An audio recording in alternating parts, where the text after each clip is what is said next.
Nous allons réaliser un pesto rosso, c'est-à-dire une sauce à base de tomates séchées.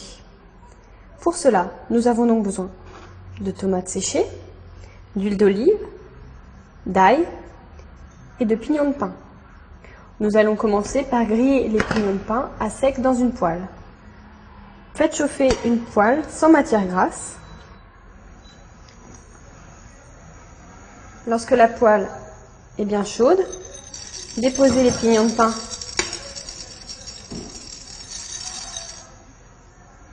dans la poêle et laissez-les griller à sec. Alors attention, ça peut aller très vite. Remuez fréquemment la poêle pour vous assurer que les pignons ne grillent pas. Ils prennent une belle couleur blonde. Voilà, bon, on va les ôter du feu. Les pignons sont grillés. Nous allons maintenant découper les tomates en morceaux. Alors, vous pourriez tout à fait utiliser un couteau, mais je vous conseille d'utiliser des ciseaux, ce sera beaucoup plus facile.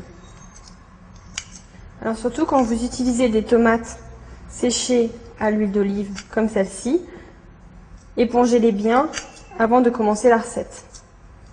Voilà, les tomates sont coupées en morceaux. Nous allons pouvoir dégermer l'ail. Pour cela, je vous le rappelle, vous coupez la gousse en deux et vous ôtez le germe. Disposez l'ensemble des ingrédients dans la cuve.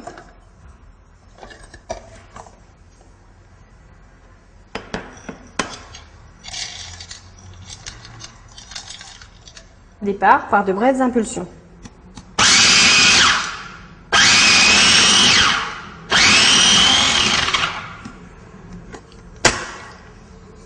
Les ingrédients sont ainsi grossièrement hachés. Nous allons pouvoir ajouter de l'huile d'olive pour émulsionner l'ensemble et aider tous les ingrédients à se réduire en pâte. Alors, ne mettez pas toute l'huile d'un seul coup. Procédez par étapes.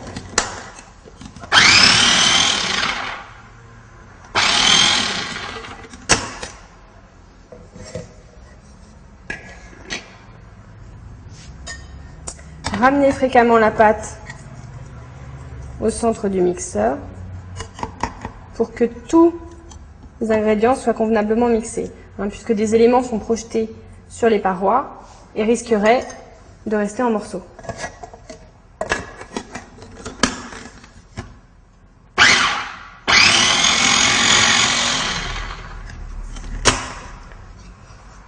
Le pesto rosso est prêt lorsque tous les ingrédients sont amalgamés. Alors vous pouvez le mixer plus ou moins finement, suivant que vous aimiez, qu'il y ait des morceaux ou non.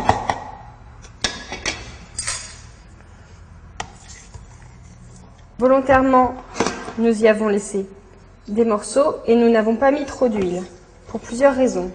À ce stade, vous pouvez très bien vous servir du pesto rosso pour égayer vos canapés apéritifs. Si vous souhaitez utiliser le pesto rosso comme sauce pour vos pâtes ou pour toutes vos autres préparations, veillez à incorporer plus d'huile au mélange. Pour conserver le pesto rosso au frais, filmez-le au contact et ou recouvrez d'huile.